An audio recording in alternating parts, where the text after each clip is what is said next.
Coming up this offseason, could the Golden State Warriors swing a deal with the Miami Heat to land Jimmy Butler? We're talking about that on Golden State Warriors today. Happy Friday, everybody. Hope all of you out there getting set to have a fantastic weekend. And as always, thank you so much for watching the show. We're talking about this because new rumors circulating on the Warriors' interest in a Jimmy Butler trade, and we're going to break it all down on the show. But first, a challenge for everybody.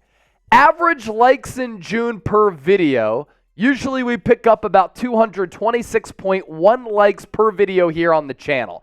The goal for today, 300 likes to obviously beat that number. We are always trying to improve. We're always trying to test ourselves. So have some fun with it. Hit that thumbs up icon, and thank you so much in advance.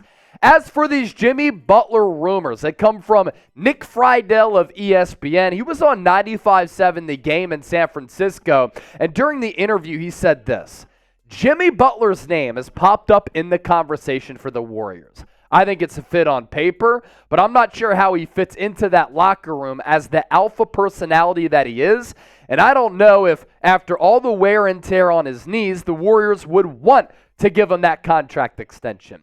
That would scare the hell out of me.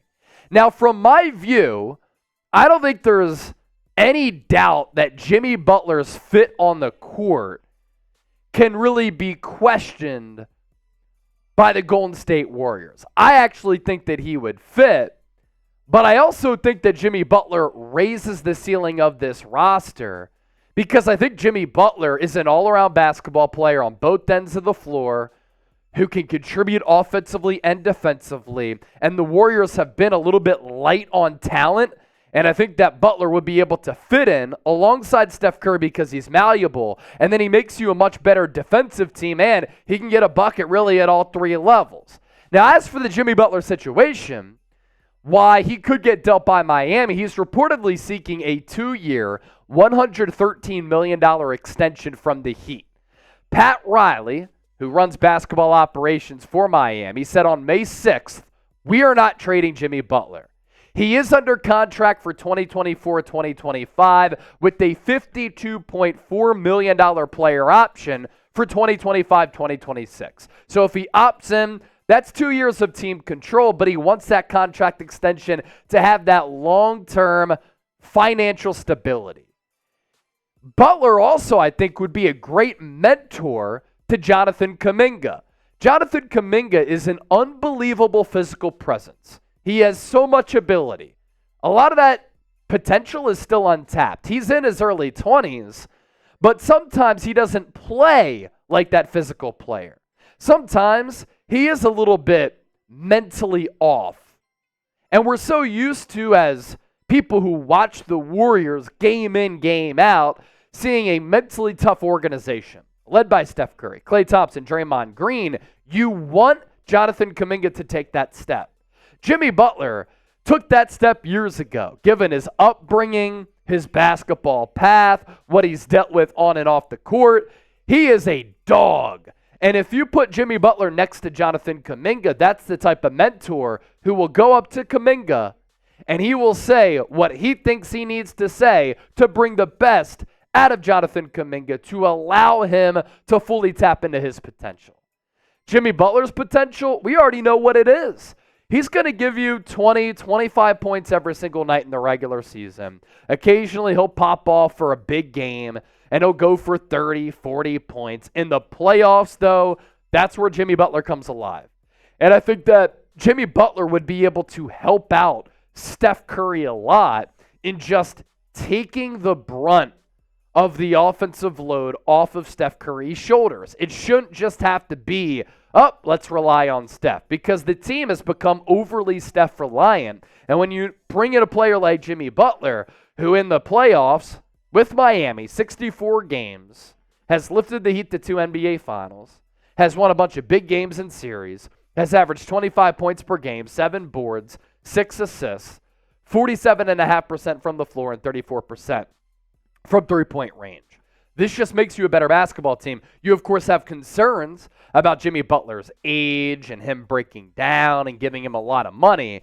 Here's also what's a little bit confusing is that Joe Lacob wants to get under the luxury tax, and Golden State wants to keep Kuminga, but they'd also like to add Butler if possible. What did I tell you on yesterday's show?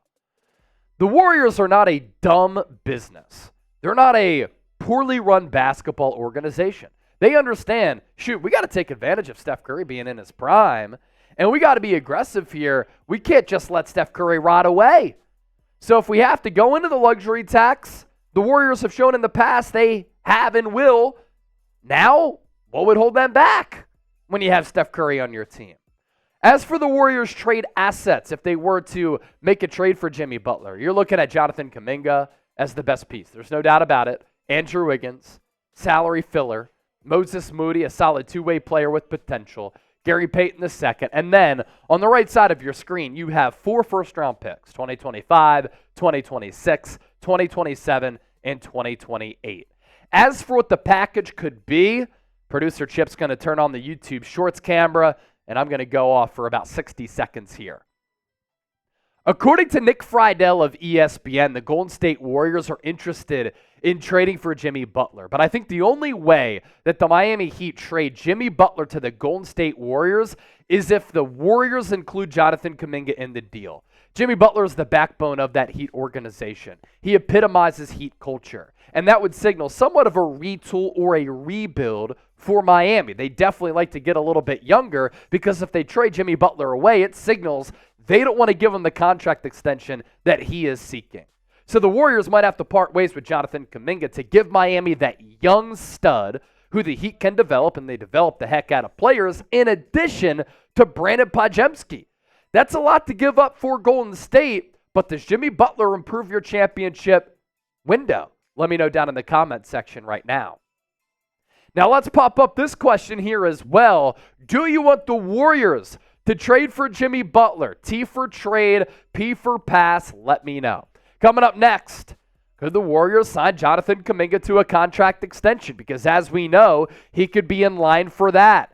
We want to tell you, though, first about these great hats. Warriors draft hats on sale right now. If you're trying to rock some Dubs gear, look fresh with either the flat brim New Era or the dad hat style with the bent brim. You can find these hats right now. Great color scheme, great logo at chatsports.com/Warriors draft hats. We'll put that link down below in the show notes and attached to the pinned comment of today's video. As for the aforementioned Jonathan Kuminga, is an extension coming? Regardless of a Jimmy Butler trade, Golden State will likely need to extend Jonathan Kuminga very soon. Here's what Kuminga said during his April 17th exit interview in the aftermath of the ending of the season.